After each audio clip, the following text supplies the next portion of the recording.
Previously on Party in Peril. I have almost finished translating the inscriptions from the urns retrieved within the tomb. The language is celestial. I fear there is another piece needed to unlock the power we seek. A fourth coin. No, my lady. Something else. I recognize that face, friend. Have you forgotten who you really are, Sir Edmund Halsey? The rotting cadavers of the two children begin to lurch forward towards you, their rotted teeth gnashing like a rabid animal. The image of an elf, but made of fire, start crawling its way out of Halsey. And likewise with Sheppard, you can see the image of a man pulling itself out of Sheppard, but also you can see it's kind of being dragged by its arms like it's shackled or something. No, we need to stop him. He's trying to take his body back. What? He's trying to put Sheppard in the damaged body. He's going to kill Sheppard if he goes back in it. Are you saying they're exchanging the souls within the bodies? Sheppard immediately hits the ground and is not moving. You see that you've interrupted some sort of argument between Captain Stein and a lot of his men. The first mate, at seeing you guys board the ship, looks very surprised. He suddenly looks very, very nervous.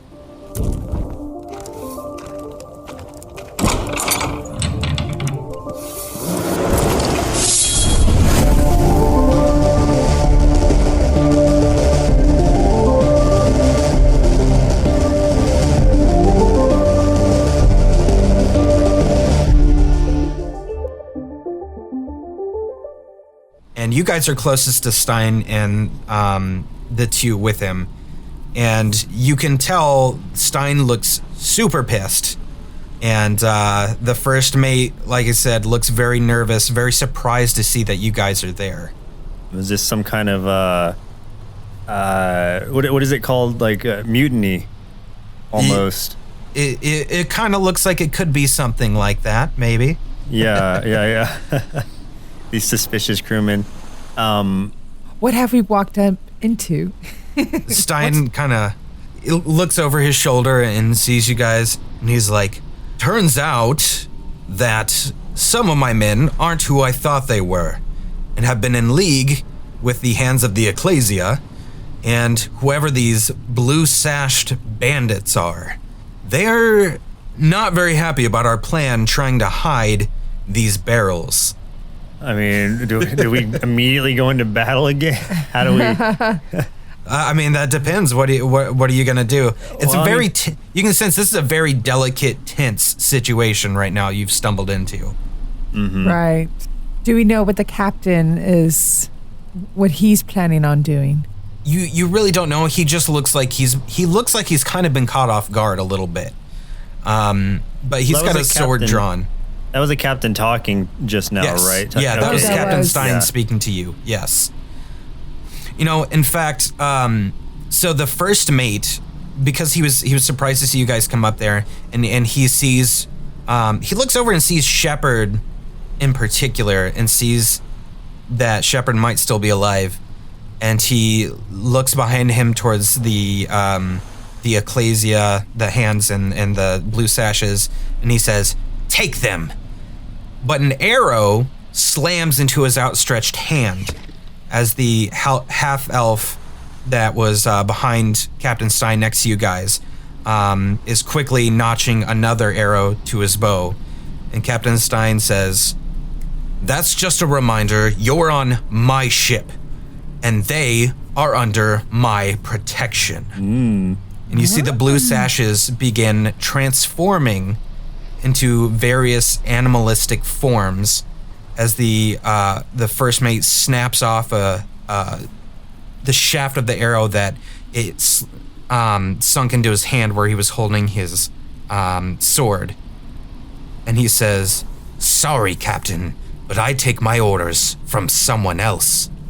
And these creatures have something that doesn't belong to them." And he's pointing at you guys. And the hands smile as they begin moving towards you. The lycanthropes begin to growl and hunker down as if they're ready to leap forward. Guys, do a perception check for me. 16 from me. Okay. 12. All right. You guys can both see, because they're so intertwined with all the barrels and things like that, you can see that in plain line of sight, the barrel that Sheppard had cracked open before is facing you. With the crack is right there, and you can see some of the powder spilling out. And it is right by where all of those guys are standing and ready to attack you. Yeah, I like to produce flame. That's my cantrip. And then I can throw it. Are they within 30 feet of me? Oh yeah, this is definitely within 30 feet. But you're hurling it not at the creature, but at the... Right, but at the, Yeah, she can. at the thing. I'll let her throw it wherever. Yeah, she can throw it at the barrel. 12. So this, the flame leaves your hand as you throw it, and you see it speed right past that first mate who thinks it's gonna hit him, and he steps out of the way, and then you can see like the look on his face in just a split second as that flame reaches the powder in that barrel, and that barrel explodes, sending him and all of his men falling over. And you can see the debris from the barrel starts to rain down and stuff, and the rest of the ship, there's little fires starting everywhere and kind of starting to show up on top of all of the other barrels all around the ship. Whoops. And Captain Stein looks at you guys kind of incredulously like, what the hell did you just do? And he's like, abandon ship! And him and his two men jump into the water. Sarah tosses Sheppard overboard and jumps in too. What about you two? I guess I'm diving in. I can walk on water. Actually, I'm going to do this instead. I'm going to do water breathing. This spell grants up to 10 willing creatures you can see within range the ability to breathe underwater until the spell ends. Nice. Yeah, so... Wow, the duration is 24 hours. So, if we need a jump, if we're jumping into the water, I'm going to have all 4 of us being able to breathe underwater. Okay.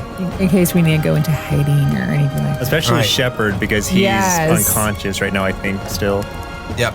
Yeah. So- creatures retain their normal mode of respiration.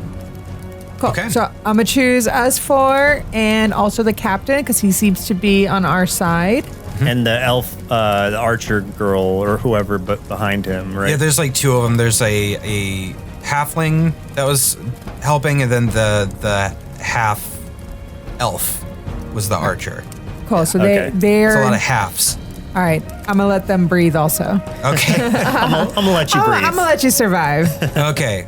So you all hit the water, and Avadore casts that that spell, and for a split second, it's kind of a shock hitting the water because it's wintertime, it's really cold, and you're kind of like gasping for air as you first hit, and then all of a sudden it's kind of like this very smooth feeling, like this transition in your chest and your throat and stuff, and you can find that you can suddenly breathe this water in. It's just going in, and you're fine. Everyone gets gills. And you're not sure how this works because you don't have gills, and it makes no sense, but it's working. That's magic. Yeah. Before you guys surface, like, you can hear beneath the water, you can still hear muffled shouting, things like that, and then all of a sudden, the gigantic explosion as one barrel after another just completely starts combusting. Oh, and the man. whole ship basically just explodes, goes up in flames, and debris is falling everywhere, and you're kind of under the water looking up, and you're seeing these pieces kind of rain down, and it's strange because it's so weirdly silent as these pieces of like burning lumber are just kind of hitting and slowly floating along the surface. As you start to swim back up, the water goes from this like dark bluish green color to almost like bright orange and yellow as the fires are kind of illuminating the surface of it. And as you break the water and are kind of back where you're able to breathe air, you can just see giant hunks of the ship are on fire and sinking beneath the waves. There's pieces around you There are body parts everywhere. And you slowly start seeing Captain Stein and his 2 crew members are pulling themselves slowly onto shore. Sarah pops up and she's kind of like sputtering and coughing and trying to drag Sheppard through the water onto the banks. And you see that there are definitely no survivors from that explosion. Did I do that? Avadore. Oh, Shucks. Whoops. As you guys make your way to the shore, you see a large man in plate armor standing there. Thankfully, it's not Halsey reincarnated or anything, but it's a guy with plate armor, but he does not bear a sigil of the Hand of the Ecclesia. And Avadore, you recognize this guy a little bit. So, in a previous episode, because I'm sure we've all forgotten by now for the most part, but I know because I edit the thing. Remind us. There was a small stint in the tavern before you guys went to the tower to go on the rescue for that drow woman.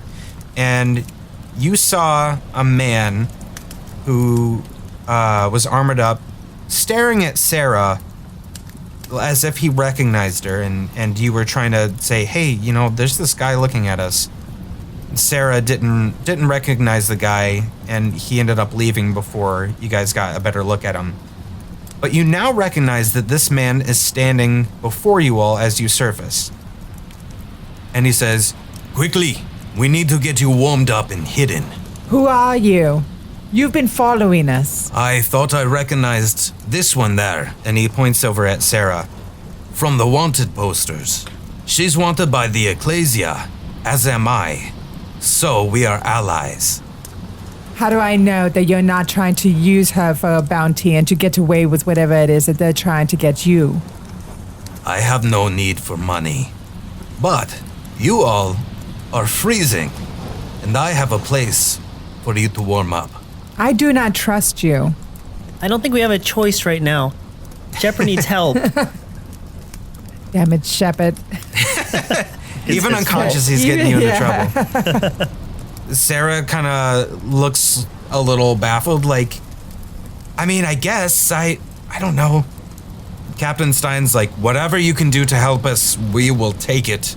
Right now, we are in dire straits. And he looks at Avadore, he's like, you blew up my ship, you owe me. I was trying to save us. The man in the armor kind of starts walking back towards the village. The captain and his 2 start to follow behind. What do you guys want to do? Sarah's kind of looking at you guys for direction. I will threaten him. It's like, if we find out that this is another trap, you will die. Good enough. I will take that. That's fair. What's your name? My name is Grunwald. Sorry, Grunwald, just writing that down real quick. Yeah, it's cool. It's cool. So if you guys are following behind him, he's leading you kind of through like these like almost like the slum part of this town that you guys were in of Salt Shore.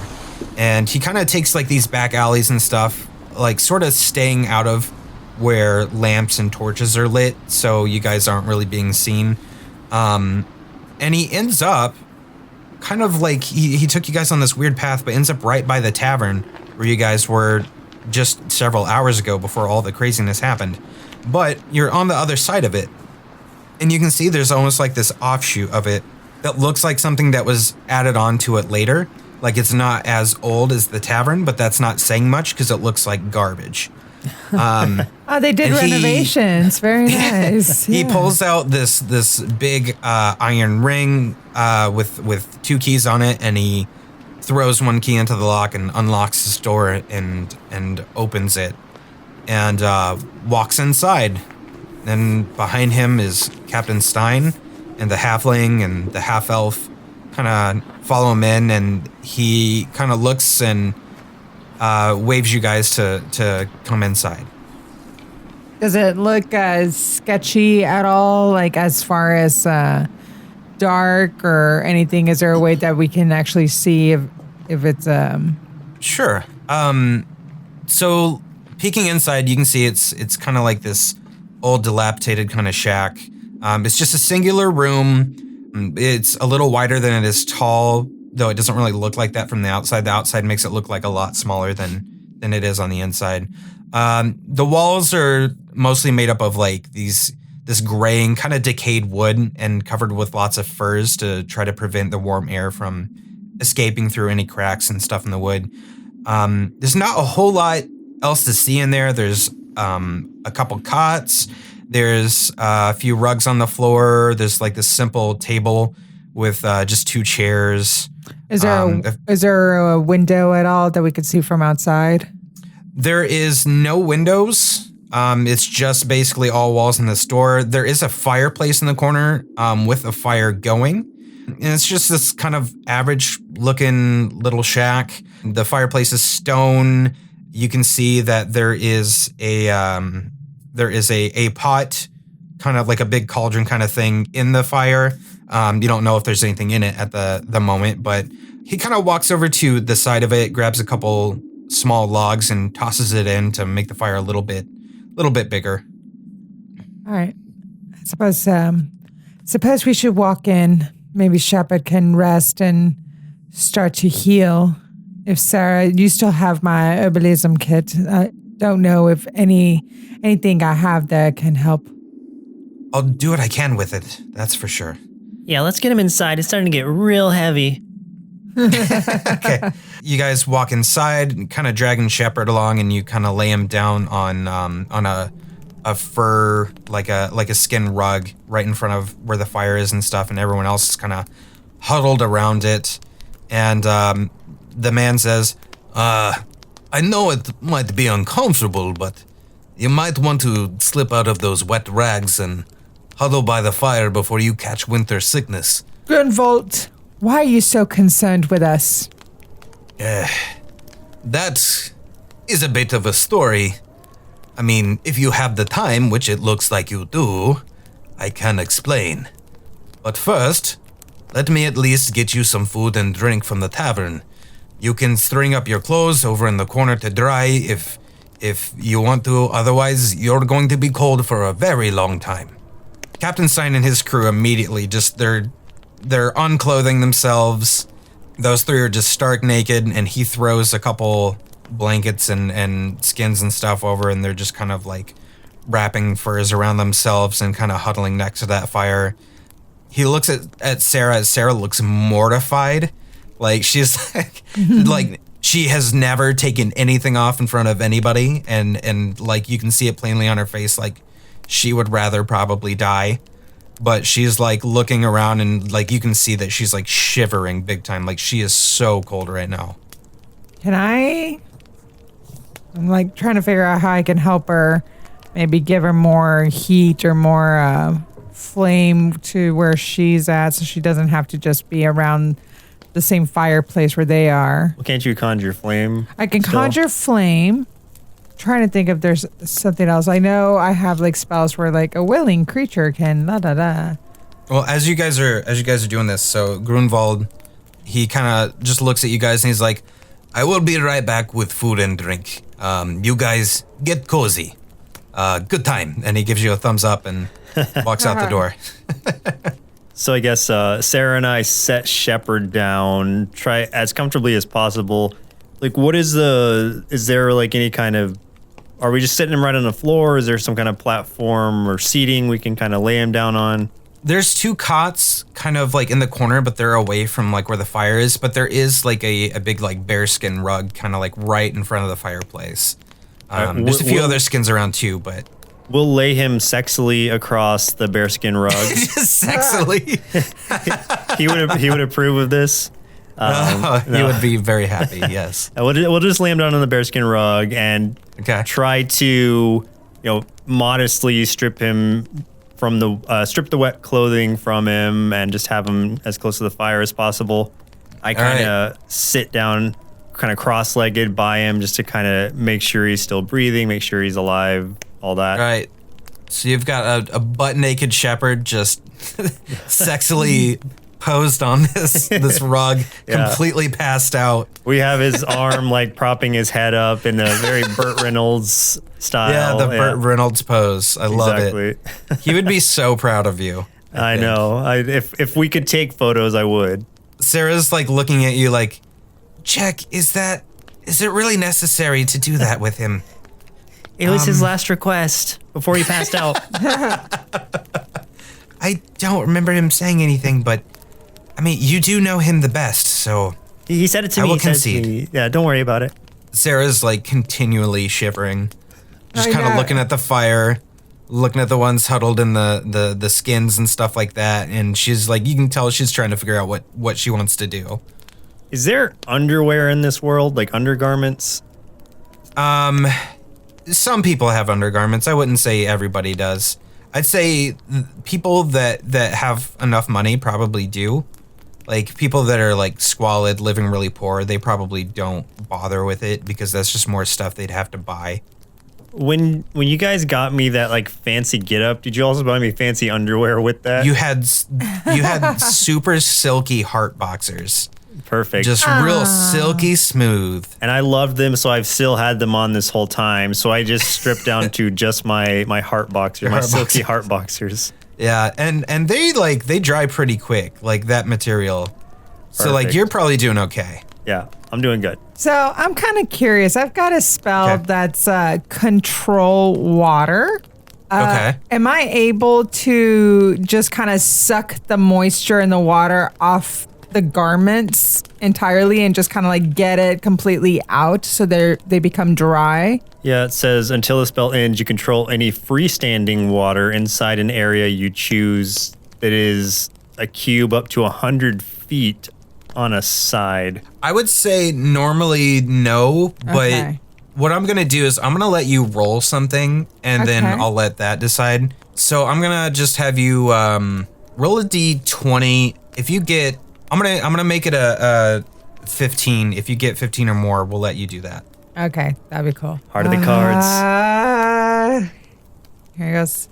No whammies, no whammies, no whammies. Big bucks, no whammies. Are you fucking kidding me? Well, I think she just added more water to the room. Crit. Crit One. fail. Fail? Are you serious? For real. Yeah. For Okay. real. Avadore sticks her hand out and like Sarah's looking at her very hopefully.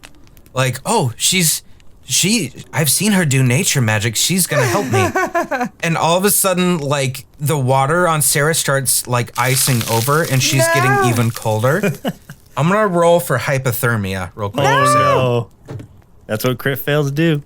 Dang. She doesn't have hypothermia, but she's not doing good. And then Sarah's like, okay, forget it. No one ever speak of this. And she kind of like retreats to a corner and like she's trying to like hold a skin up like with one hand while she's trying to undress behind it with the other hand and like doing a really poor job of it. But eventually she just is like gives in, just drops it, unclothes, wraps the fur around her, and then goes and sits by the fire. And she's like, Jack, avert your eyes. Avert your eyes, boy. I avert them. I'm so sorry, Sarah. I'm so sorry. I'm sorry, Grunwald, Sarah. during this time, he kind of walks back into the room, and he's got like a big tray, basically, this wooden tray, and it's got some bread on it. He's got like he's carrying this big, like almost like a half keg of wine on one shoulder and balancing the tray with his left hand, and he's kind of kicking the door closed. There's also a big bowl of what looks like it might be soup or something like that, but he kind of sets everything down on this table, and he's like, go ahead, eat, drink, warm yourselves up, do what you must. Sarah kind of like cowers a little bit, like trying to cover up a little bit more, and Grunwald's just like, don't worry, I will not hurt you. And then he looks over at Stein and his men, and he's like, and if anyone else should try, and he walks across the room and he picks up the biggest warhammer you have ever seen. And he's like, they will pay a price You have my word. And he sets the word hammer down and just kind of goes over and slumps down into a chair. Why are you protecting us? This one, the Sarah of the Nine, she is enemy of the Ecclesia, as am I. So, we are allies. How long have you been running? Oh, it's been several years. I actually used to be a hand. And he kind of points at his chest plate, and you can see there's a spot where it looks like a sigil used to be. And you know from getting real up close with Halsey and have seen some of the other hands, like you know that this used to be the plate mail that the hands wear, but you can tell he's ripped that the sigil off, and he has no other markings, anything like that of the hand. I was a hand of purity, a monster hunter, like Sir Halsey, which I saw you fighting him earlier. I wanted to intervene, but it looked like you had it handled. I was forced into retirement. I did serve with Sir Halsey for only a few months, but there was always something off about him. Like a guilt beneath the surface I never really quite understood until I found many of us had been manipulated, and the hand had been infiltrated, as was the Ecclesia. And so I took up arms again, swearing an oath of vengeance to put a stop to the corruption within the Ecclesia. And he looks over at Sarah. It looks like maybe you have figured something similar, yes? And Sarah just kind of looks at him and she's like, I don't know what to believe anymore. Well, thank you, sir, for this food and this lodge. Yeah, sure. It's good, yes. And he gives you a thumbs up again. I've just been over there like gorging on food this whole time. I'm very hungry. Are you like drinking the wine and everything too? Anything, whatever's in front of me. I'm just trying to down whatever I can. It's my street rat tendencies. They've gotten the better of me. He kind of looks at you guys, and he's looking at like Captain Stein and everything too, and he's like, the blue sashes. Do you know who they are? Do you know what they are? Not exactly, but we have seen them before. Are you aware? Do you know who they are? I know a great many things. I know that the blue sashes, they are the Order of the Full Moon. They're all impulsive lycanthropes. Quick to anger, which makes them easier to kill. They're not afraid to get their hands dirty. But the secret is they aren't the ones calling the shots. If that is a term. Do you guys know what calling the shots means? Is that the term you use? Yes, Gran. Yes. We understand the term. Okay. The ones really calling the shots are the Council of Blood. They are a vast network of vampires who prefer to work in the shadows. They are cunning and political, and they manipulate others to do the dirty work, which makes them harder to track, harder to kill. Whoever runs the council has forged an alliance with the Order. Working apart, they were much easier to weed out, but now the complicated nature of their schemes have made them more dangerous than ever. And, using people like Sir Halsey, they have been able to infiltrate the hands of the Ecclesia and the Ecclesia itself. Some are imposters wearing human flesh, like Halsey. Others have been physically turned by the Order, but the vast majority are unknowingly following commands against the innocent, guided by the beast they swore to vanquish in the first place. I went British there when I was doing Russian. I don't know how I did that. But that happened, so we're just going to have to go with it. Okay. Grunwald, you know of Halsey. I do, yes. Thumbs up. He was trying to transfer his spirit onto our friend Sheppard. Can you tell us how we can make our friend better again? Is this magic? Is this something that I can do? We want to be able to mend him well.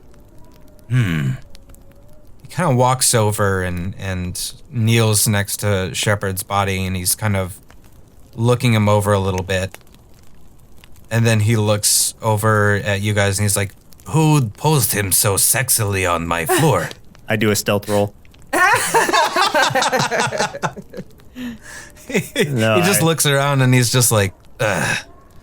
I peek over my shoulder and just kind of look back at the food. You see him place a hand on Sheppard's forehead. By the light of the 9. And you can see that he does something that you've seen Sarah kind of do in the past.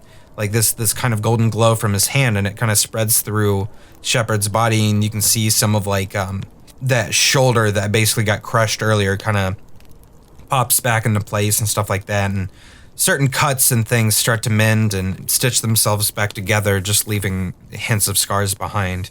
But Sheppard does not open his eyes. He doesn't say anything. And Grunwald looks a little bit confused. He says, You say someone was casting spell on him, you said.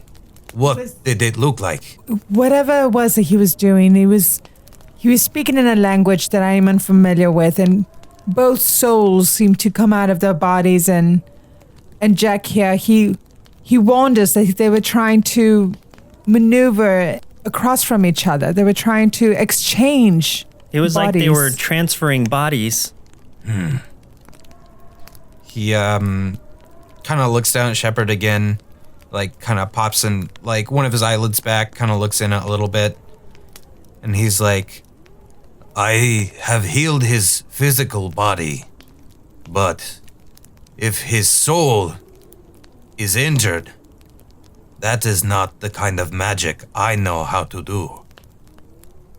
And he kind of just looks around. He's like, Does anyone else know anyone good with special magic? Magic not of the healing like I do. Does anyone know of others who can heal and do more than the physical? I'm quite educated in some magic, and I do have a spell in which I can dispel magic, but I'm concerned. I don't know what it will do with him. I mean, we can try. Otherwise, the only other option is to get him to someone that can help. I wish I could do more for your friend, but this is beyond my means. Do you think he's cursed? This I do not know. Is there another medicine man? Is there another person of divination who might be able to give us these answers? With you being around and trying to be away from the blue sashes and the console, anyone you can guide us to? I, unfortunately, would say between me, and he points at Sarah and says, and her, we are probably the best you have. At the least here. How do we fix you? Around the room, Stein is kind of the captain. He's just kind of sitting there, and you can tell he's very deep in thought. And looks up and he's like, well, wait a minute. Lord Octostick. I mean, if you're a lord, couldn't we use your money and we could buy another ship and we can get your friend to someone for help? I can't believe I actually want to help this one. He has caused me so much anger and frustration. But I mean, if we can contact your family, maybe something can be done. How much would a ship run for? Well, if we pool the amount of money together that we have now, we could get a small vessel. We would need at least all of us and at least 2 others to properly crew this ship. So tomorrow, we might have to look around and see if we can find at least 2 other willing to help on our journey. Oh, can I go too? I don't want to stay here. The tavern food is not very good. And gives a thumbs up, but kind of like cockeyed. And Stein's like, well, yeah. Stein's like, how much shipping experience do you have? Oh, none. I've never been on ship. Well, this will be interesting. Well, you are a healer, you can come and give aid and protection, but we still will need to find 2 more crew tomorrow, but we at least need to get some sort of rest tonight. We've had kind of a rough day. And with that, you see kind of the others kind of nod in agreement. And I'm gonna give them names because it's really hard to keep describing these, so not mix them up. So the halfling's name is Piper. Little female, kind of roguish looking, has similar kind of armor, weapons like Jack would have. And then the half elf, he's kind of sitting against the wall, kind of talking with her. They just have been chatting, with each other, kind of amongst themselves the whole time. His name is Elros. And he is just he's got like one of his arrows out and he's just kind of fidgeting with it, just kind of rolling it between his fingers and stuff. So we have Piper and Elros. Yes. So those 2, along with Captain Stein, they're kind of sitting against.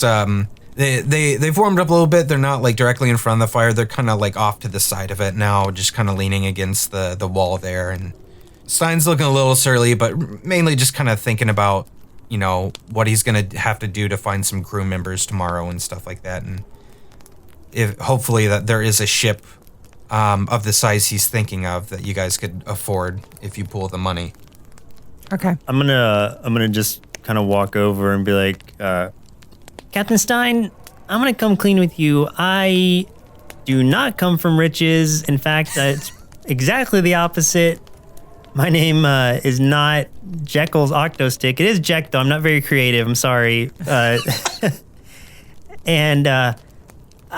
what I can promise you is that I will offer any money that I have available now to help out, because I know we've put you under a great deal of stress and really cost you your ship.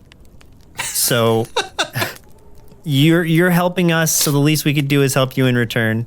He's kind of like dumbfounded at first. He's just like, I'm gonna have you roll something real quick just to see how he reacts to this news that you've been lying to him the entire time. And blew his ship up. Can I roll a persuasion thing? Yeah, do a persuasion. Okay. Kind of want to intervene. Oh, well, you don't need to. I got a 24. Stein kind of like sags his head a little bit and runs his like hands through his hair and just kind of laughs to himself like, Of course that would happen. That's such a dumb last name, of course. All right. You'd think I've fallen for this so many times. You'd think eventually I would stop falling for the fake made up names of a young lord from some far off land. But no, it's happened again.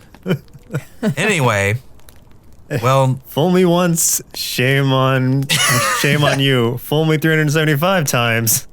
Shame on me.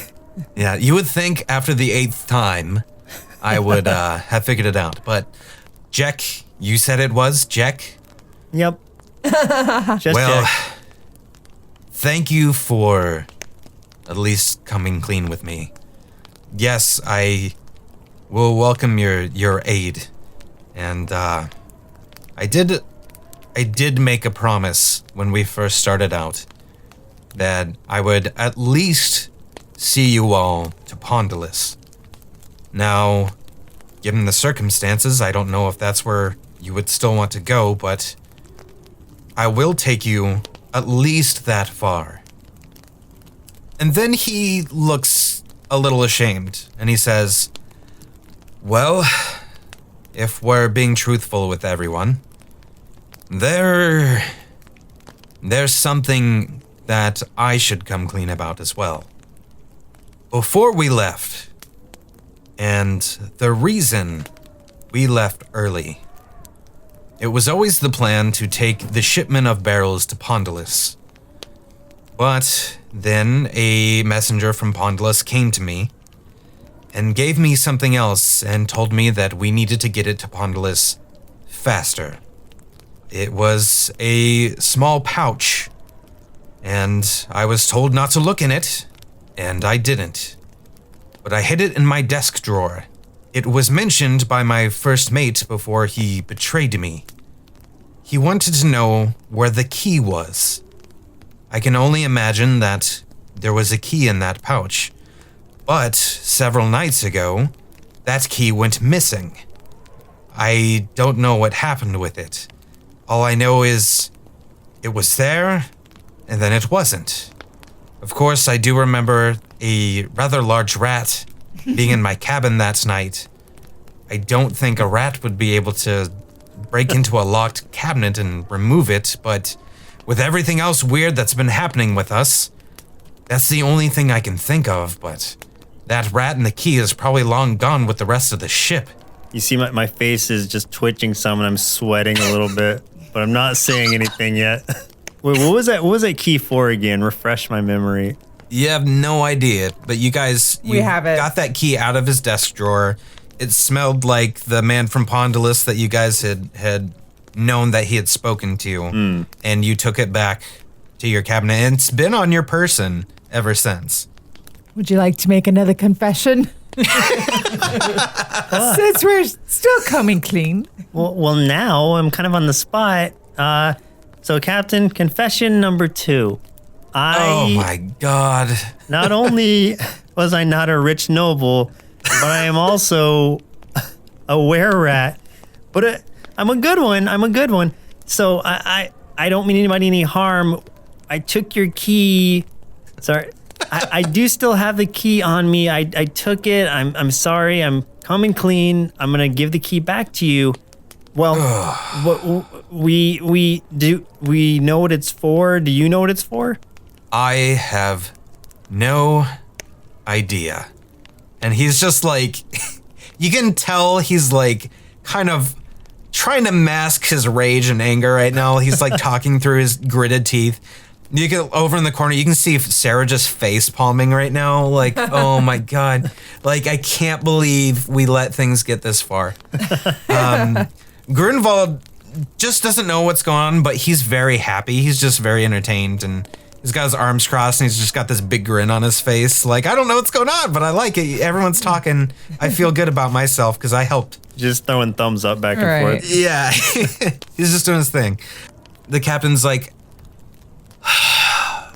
I don't know what it was for.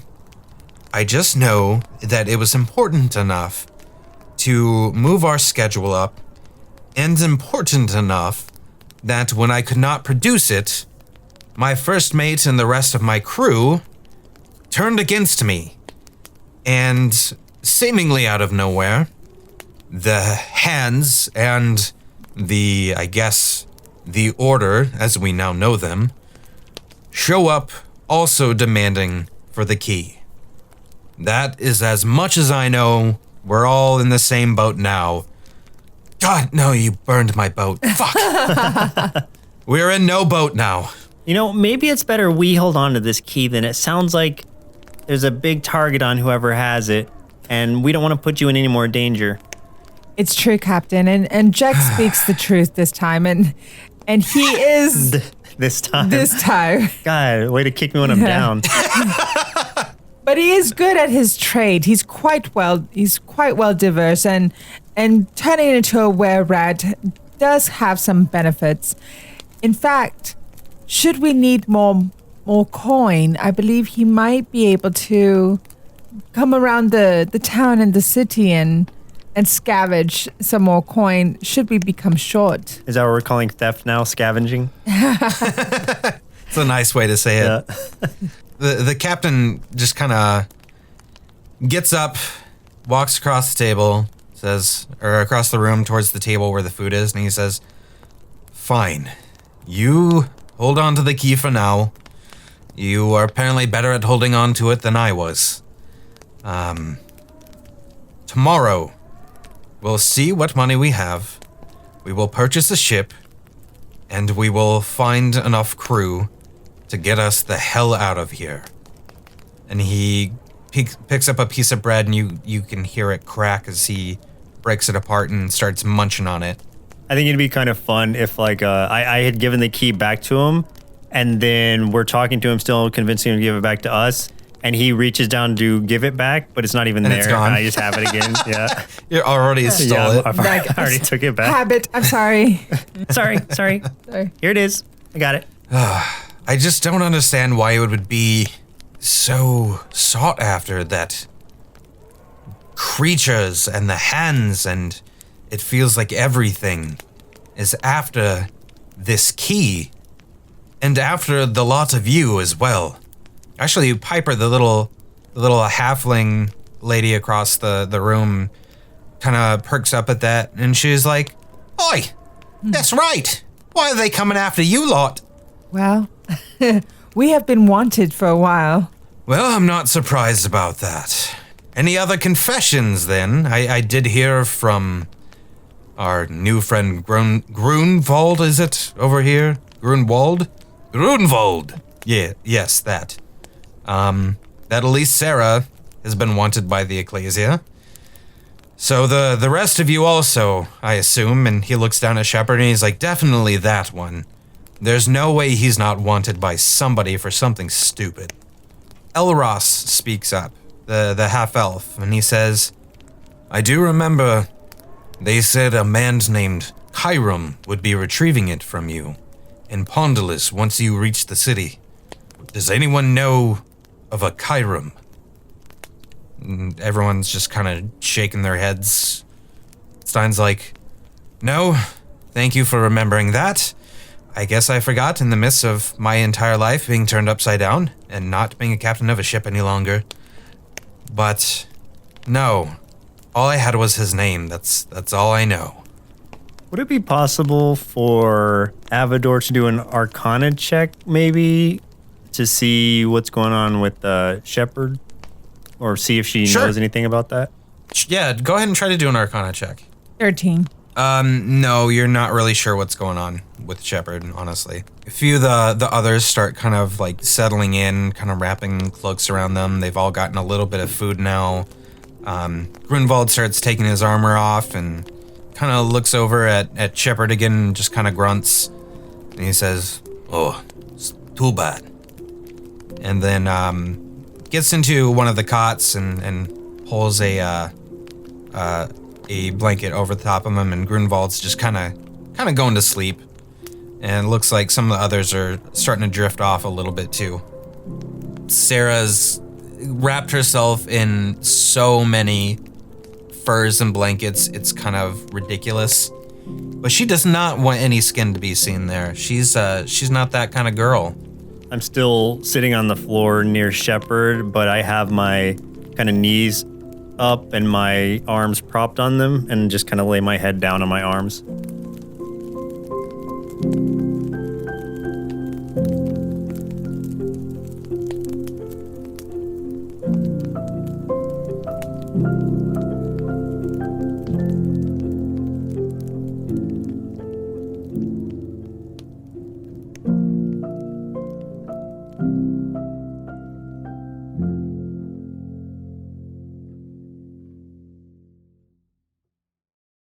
The next morning, as light begins pouring in through some of the cracks in the wooden walls, you all kind of wake up to the sound of Grunwald entering the shack from the outside in his armor and cloak, and looking around, you can see that like those that did disrobe overnight, like the clothes are all dry, They've actually even been neatly like folded and stacked near the fireplace, which is kind of mostly just down to like warm coals at this point, just kind of smoldering a little bit. But the shack's still pretty warm, and everyone's feeling pretty refreshed and pretty good. Grunwald kind of looks towards Sarah and the rest of you, and he says, "No other hands or signs of the order. However, the magistrate has been surveying the wreckage over at the western side of the docks. If you're to go down there, I would stick to the east side, which is where most of the boats for sale are there anyway. So good." And he gives thumbs up. Captain Stein's awake. He's already kind of dressing and getting everything together and stuff. And he kind of says, "All right, everyone, we need to pool some money together." And so how much do you guys want to chip in to try to buy a new boat? Well, we do not know the market. Do we know how much the boat is? It's going to cost a couple thousand. A couple thousand? Yes. Okay, so who's our accountant? Let's see. So Sarah's got 700-ish. So she's gonna chip in most of it. She's gonna keep about 10 gold for herself as like necessity. Like if you guys need, like she's gonna need to buy some new medical kits, things like that. But that's what she's gonna do. I'll chip in 800. Sarah starts going through Sheppard's clothes, which are not on him yet, because it's dreading putting them on him because it's weird. She sees that he has 696 gold, and she is going to give up 690 of it. Sheppard's going to be very upset when he wakes. Piper and Elros throw some money together. Stein gets some and he starts putting all of the gold in like this big bag. And even like Grunwald throws like a gold over and he goes, "This is all I have." How much was that? They almost have enough. They would need a couple, at least 400 more, at least. I'm willing to put in 500.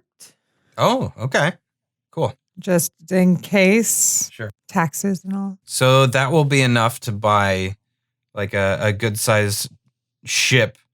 Basically the ship that Stein had in mind, but he thanks everybody and thanks Grunwald for giving them some rest and food and kind of taking care of stuff. And Grunwald's just smiling and stuff like that. Big dumb grin. He's not the smartest guy. He's a giant teddy bear in armor. Mm-hmm. Lovable brute. Yeah. Stein looks over at Piper and Elros and he says, "Okay, you two, I need you to help me in finding a ship with this gold." He looks at Grunwald and he's like, "Would you be able to go help and see if you can recruit a couple people?" But Grunwald looks at Sarah and kind of gives her like a knowing look, and he says, "I have need to speak with the sister alone, if that's okay." And Sarah just kind of glumly chimes in, "Former sister of the Ecclesia, but yes, that's fine." So Stein nods and says, "Very well." And he looks at you, Avadore, and Jack, and he says, "Then I will need the two of you to go out and try to recruit at least 2 able bodies. Stronger the better. Everyone meet us at the East Docks by midday, and we will leave as soon as we are able." And Sarah says that she'll make sure that she comes back for Sheppard before you guys are ready to take off and everything. So up to you guys, wherever you want to go in this town to look for some recruits. You can do tavern, you can go to the marketplace, you can walk around the docks, whatever you guys want to do. Do we have any idea of what we're offering these people except like, hey, you want to ride aboard a ship? Like, it's up to you guys to come up with some sort of way to persuade them. Yeah. Oh. But I mean, you might pick up on things in conversation that might kind of jive with. Did I just really say jive? That might jive. with things, but I mean, it's really kind of. It's up to what you can glean from these people. You can use all of your wits, perception, whatever, to try to figure out what would get these people to go with you. How's your deception and charm? Great. So I think the best place we're going to find anybody who may have been aboard a ship or may be able-bodied enough would be a bar, especially somebody who's easy to convince because they may have had a little too much liquor. What do you think? Sounds like you're describing your friend Sheppard. Exactly. Is there a Home Depot around here with a group of gentlemen outside of a lot? Might be looking for work. Jeez. If you weren't already Hispanic, that'd be kind of racist. I almost said the same thing, but I mean, it's. I guess it's okay if you say it. Diplomatic immunity. Okay. Yeah, diplomatic immunity. I like that. Okay. So are there bars in this town? Like, actually, we're still in the same town, right? Yeah, you're still in the same town. So actually, the shack that you're in is like. Was built as an add-on to that tavern. Mm-hmm. Oh, right. That's where Grunwald's been staying. So literally, if you want to go in the tavern, all you have to do is walk out Grunwald's door and walk around the other side to enter the tavern. I agree with you, Jack. I believe we should possibly see if there are any gentlemen willing and inebriated enough to come aboard our adventure. My thoughts exactly. But what are we going to offer them? Well, they are inebriated. Okay. And you are quite charming. Maybe the Lord Octastic can make an appearance. Lord Octastic trying to make another appearance. All right, I change into my lordly clothing just in case.